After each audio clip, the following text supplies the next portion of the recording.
Alright, na buli kati nkimanyi buli munnayuganda yenna oba munnankyuka kikyuka yenna gyali tewali mawulire ge yandiyagadde kumanya oba kuwulira nga biki ebifa ku mukulembeze waabwe Robert Kyagulanyi Ssentamu.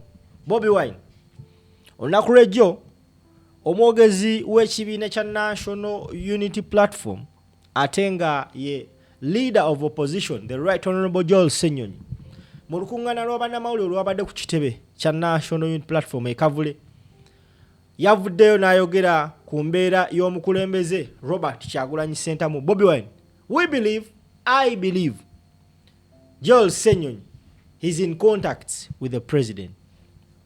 It has been now close to 12 days nga the president ta communicating either kuyita ku mikutu gye nga bw'abadde akola. He last posted ku Facebook, I think there was he last posted on the 22nd of last month. Even up to now tanabatekayo post.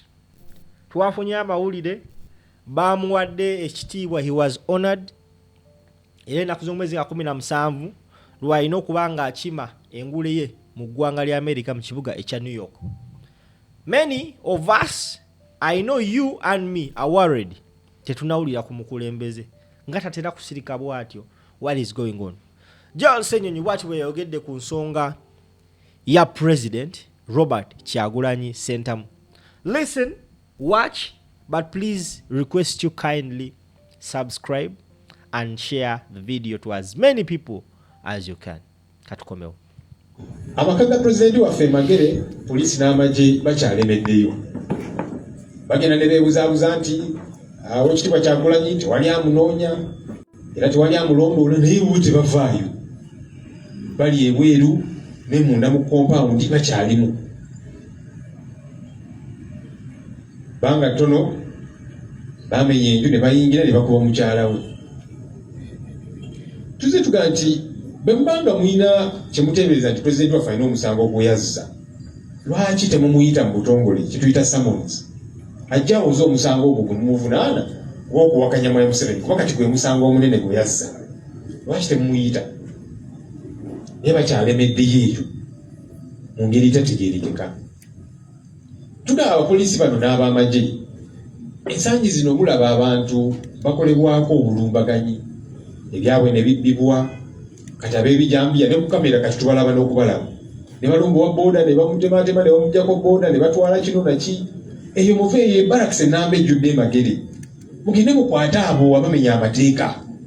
Eri gye muli tiryaliyo, naye obumenyi bw'amateeka bugenda mu maaso, mwe muli eyo mwefudde bize. Mukole ebibakwatako. Kati buno obumenyi bw'amateeka bubakwatako.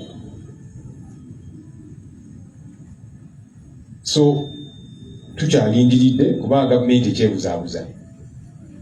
Twagala poliisi n'amagye bave mu maka ga President waffe.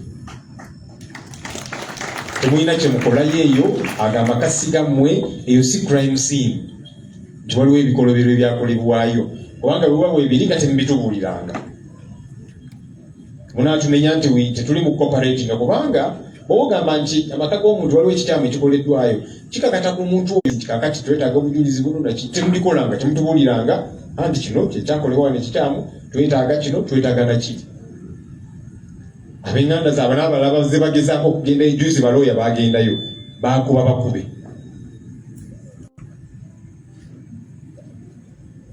Ensonga eya bannaffe be tuyita ba political prisoners nga babagulako emisango lwa byabufuzi era bangi ku mitendera egy'enjawulo nga bwe tubabuulidde, twagala kooti efeeyo yeetengerere. Waliwo emisango egimu kati bannaffe bamacete bakalanzi ttiimu eyo yonna myaka 6 kooti ensukkulumu Supreme Court yavaayo neewe ekiragiro nga 31 January 2025 nega nti abantu babulijjo tebalina kuwozesebwa mu kooti z'amagye, either mubate oba emisango gyabwe mugitwale mu kooti eza bulijjo. nakati tekinnakolebwa. Abantu bano basibiddwa emyaka 6 obujulizi tebuleetebwanga. Kati twagala kooti etubuulire yeetengeredde oba etubuulire amazima nti ya munnange naffe tuli mu kutya, kubanga kooti ensukkulumirawo ekiragiro kino lwaki tekiteekebwa mu nkola, lwaki ekiragiro ekyo kinyoomebwa. Kati twagala kooti yerwaneko kubanga kikkirizibwa mu mateeka. Ate n'ekirala, kooti mu ggwanga lyaffe zirina emisango 16,700 167,000 cases ziri awo tezikolebwangako, zikyali mu process. Mingi kugina emisango feba ne batwalayo state terina bujulizi, abantu babeera eyo bali ku rimandi, emisango tegiggwa. Tusaba kooti abantu bano mubate emisango mugigobe kubanga ne mateeka mu ekiri. Government, state, prosecution bwebanga tebaleeta bujulizi ebbanga lino lyonna mwaka gumu 2 3 6 etteeka ligamba omusango ogwo gulina kugobebwa. Lwaki abantu mubakuumeeyo? Amakomera gajjula dda, abantu basula kagongo abaddeko mu makomera mutujulira. Bw'oba weebasaawo oluvaawo nti ogenzeeko emmanju, bw'okomawo ekifo tekikyaliwo, oba olina kugwira bano abaliwo already. Amakomera gajjula dda. Lwaki? Emisango egiri mu system egitaggwa. Myaka 6 toleetanga bujulizi. Lwaki emisango egyo tegigobebwa bannange? Aye ne bagamba ate kakati court case backlog, amakomera agaffe gajjudde n'ebirala. Obuzibu buva wano. Twagala obuzibu obwo bugonjoolebwe. N'ekisembayo, yes,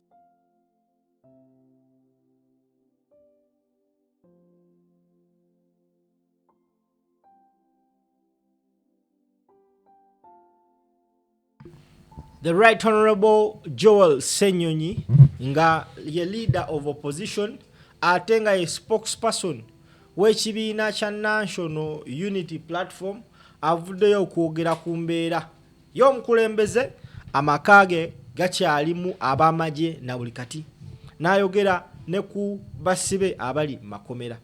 Gwe ssebo bannyabo atulaba, thank you so much for always watching, sharing and of course being a part of this family. Ngenda kusaba onyambe onkolere ekintu kimu kweno video agiraba yenna agiraba right now, please nyamba on tapping mu ka subscription button. Njagala buli omu subscribing. We are about to hit emitwalo 10 ejaba subscribers. That is a very huge milestone for this platform. Nawe ali ku Facebook chokola kyamaanyi, following, liking, sharing. Namwe abatera otema mu video waffe, thank you so much. We appreciate for that amazing work you are doing with us here. Thank you so much. We'll link up later on.